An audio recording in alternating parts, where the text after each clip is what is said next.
নমস্কার।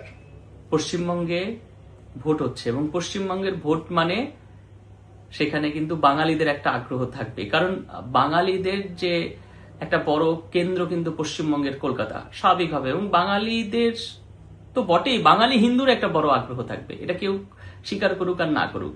হ্যাঁ, তো আমার হঠাৎ কৌতূহল হলো পশ্চিমবঙ্গের ভোট নিয়ে, যে একটু খোঁজ নেই তো যে সেখানে কি হতে পারে। তো আমি আমার আমার যেটা খোঁজ খবরে আমার মনে হলো গত প্রায় এই এই 8-10 দিন আগে আমি একটা পোস্ট করি, কি পশ্চিমবঙ্গের ভোটের পর্যবেক্ষণে যেটা বুঝতে পারলাম, পদ্মফুল জয়ী হবে এটি সুনিশ্চিত, সম্ভবত 160+ হবে, এবং মুখ্যমন্ত্রী হিসেবে শুভেন্দু অধিকারী দাদাকে অগ্রিম শুভেচ্ছা।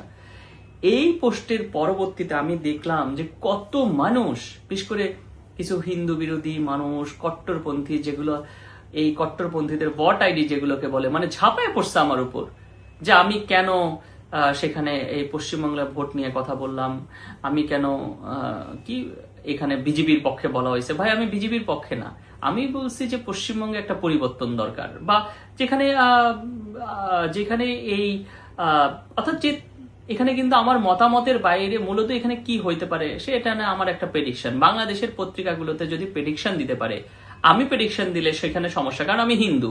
তাহলে এই যে একটা মানসিকতা, ভাই আপনারা এই মানসিকতা থেকে কবে উঠবেন? এবং সেখান থেকে এত মানুষ সাইবার বুলিং করছে, দেখলাম একজন আমাকে ট্যাগ করছে, হ্যাঁ, বা তার পোস্ট বিভিন্ন ব্যক্তি আমাকে ট্যাগ করছে, কি কি মির্জাফর না মির্জাহান নামে, সেই সেই মির্জাফর না মির্জাহান, সে দেখলাম যে লিখছে যে বাংলাদেশের হেদুরা ভারতে হিন্দুত্ববাদী শাসনকে সমর্থন করলেও বাংলাদেশে তারা সেকুলার শাসন চায়।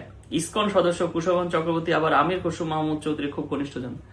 যে ভাই, আমি কবে আবার ইসকন সদস্য হইলাম? এটা নিয়ে আমার ভিডিও আছে, বারবার বলছি, আমি কবে ইসকন হইলাম? ভাই, ইসকনের সাথে আমার কোনো কিছু যায়, মতাদর্শ কোনো যায়? ভাই, যে ইসকন তাকে ইসকন বলেন না, শুধু শুধু আমাকে কেন বলছেন?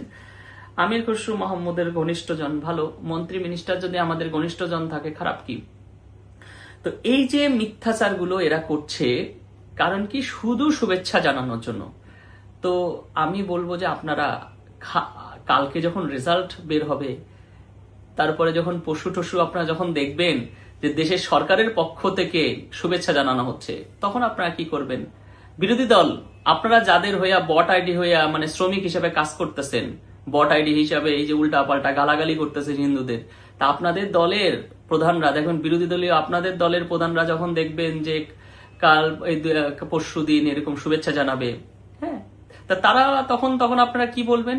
তো এই পার্শ্ববর্তী, আমাদের বাঙালির পার্শ্ববর্তী, সেখানে সেগুলো নিয়ে আমাদের আগ্রহ থাকতে পারে না? আমরা দুই একটা কথা বলতে পারি না? কথা বলা মানে কি আমরা ভারতের দালাল হয়ে গেলাম? আমরা একটা মুক্তিযোদ্ধার সন্তান।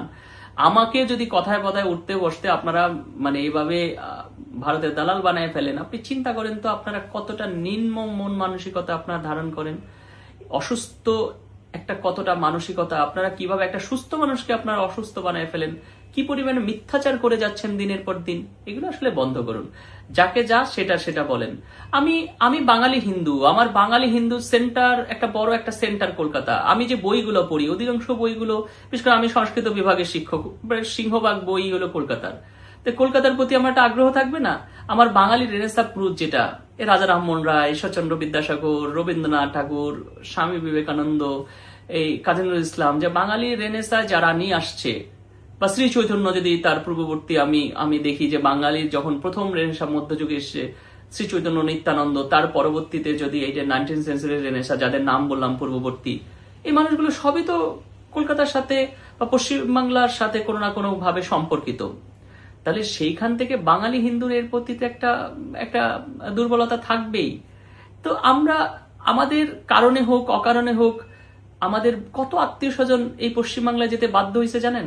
প্রজন্ম থেকে প্রজন্ম দেখা যায় আমার আমার ঠাকুর দাদার বোনেরাও পশ্চিমবাংলা কলকাতায় থাকে, আমার বাবার বোনেরাও কলকাতায় থাকে, আমার বোনেরাও কলকাতায়। প্রত্যেক জেনারেশনে মানুষ যে যাচ্ছে, একবার ভাবছেন যে একটা কমিউনিটির প্রত্যেক জেনারেশনে সবার ভাই বোন ওই পারে আছে, তাহলে কি পরিমাণে মানুষ দেশ ত্যাগ করতেছে, সেগুলো নিয়ে তো একবার ভাবতেছেন না? তাহলে যেই মানুষগুলো আমারই পরিবারের একজন, আমারই ভাই, আমারই বোন, আমার এক পরিবারের মানুষরা ওই পারে গেছে, তো তাদের ভালো মন্দ তো আমাদের একটা ভাবনা থাকবে। আমরা চাই না যে তারা আবার ওইখান থেকে আবার তাদের কোনো জায়গায় আবার তাদের আবার ভাগতে হোক, আমরা চাই যে ওখানে শান্তিতে থাকুক, এটা তো আমরা চাইতে পারি। সেই হিসাবে বাঙালি হিন্দু সবচেয়ে বেশি মৌলবাদ দ্বারা সবচেয়ে বেশি ক্ষতিগ্রস্ত। বাঙালি হিন্দু 1946 সালে মৌলবাদ দ্বারা ক্ষতিগ্রস্ত হয়েছে, ক্ষতবিক্ষত হয়েছে, 47-এ হয়েছে, 50-এ হয়েছে, 52-তে হয়েছে, 64-তে, 65-তে, 71-এ, 89-তে, 90-তে, 92-তে, 2011-তে বাঙালি হিন্দু প্রতিটা সনে সনে সনে সনে মৌলবাদ দ্বারা ক্ষতিগ্রস্ত হয়েছে। তো বাঙালি হিন্দু সর্বদাই, বাঙালি হিন্দু কোনো বিজেপি সমর্থক না, বাঙালি হিন্দু মৌলবাদ বিরোধী। এই কারণে আমরা যেখানে মৌলবাদ, যেমন দিদির সাথে মৌলবাদ যুক্ত আছে দেখে বাঙালি হিন্দু দিদিকে অপছন্দ করে। এই যেখানে মৌলবাদ থাকবে বাঙালি হিন্দু সেটার বিরোধিতা করবে, এটা স্বাভাবিক। কারণ বাঙালি হিন্দু মৌলবাদ দ্বারা সবচেয়ে বেশি ক্ষতিগ্রস্ত। বাঙালির যে হিন্দুর ঘর বাড়ি উজাড় হয়ে গেছে এই মানে হিন্দু বিরোধী মানুষগুলোর কারণে, স্বাভাবিকভাবে সেটা একটা তো তাদের মনে, তাদের হৃদয়ে তো সেই দুঃখ থাকবেই। তা আমরা বলবো যে ভাই আপনারা এভাবে একটা এরকম করেন না, আপনারা যেটা করতেছেন সেটা অমানবিকতা করতেছেন। যে একটা সিম্পল একটা রেজাল্টের কারণে আপনি দেখলাম যে শতে শতে মানুষ, আপনারা যেভাবে সাইবার বুলিং করতেছেন, ধরেন কিছু মানুষ সাইবার বুলিং করতেছেন, আপনাদেরই কিছু নিচু তলার যদি কট্টরপন্থীরা এসে আমার উপরে এসে হামলা করে, সে দায় কার থাকবে? আমি বলবো যে অধর্ম করবেন না, কারণ সৃষ্টিকর্তা দেখতেছে সবকিছু। তার কাছে তিনি কারো কাছেরও না, তিনি কারো পরেরও না, তিনি নিরপেক্ষ, তিনি কিন্তু সব দেখছেন। আপনি এগুলো করে আপনারা কিন্তু পাপ কামাই করতেছেন, এগুলো ঠিক, এগুলো করবেন না। আপনি আপনার যেটা আপনারটা আপনি করুন। আপনি অন্যের উপরে এভাবে সাইবার বুলিং করে মানুষ লেলাইয়ে দিচ্ছেন কেন? তো আমি বলবো এটা করবেন না।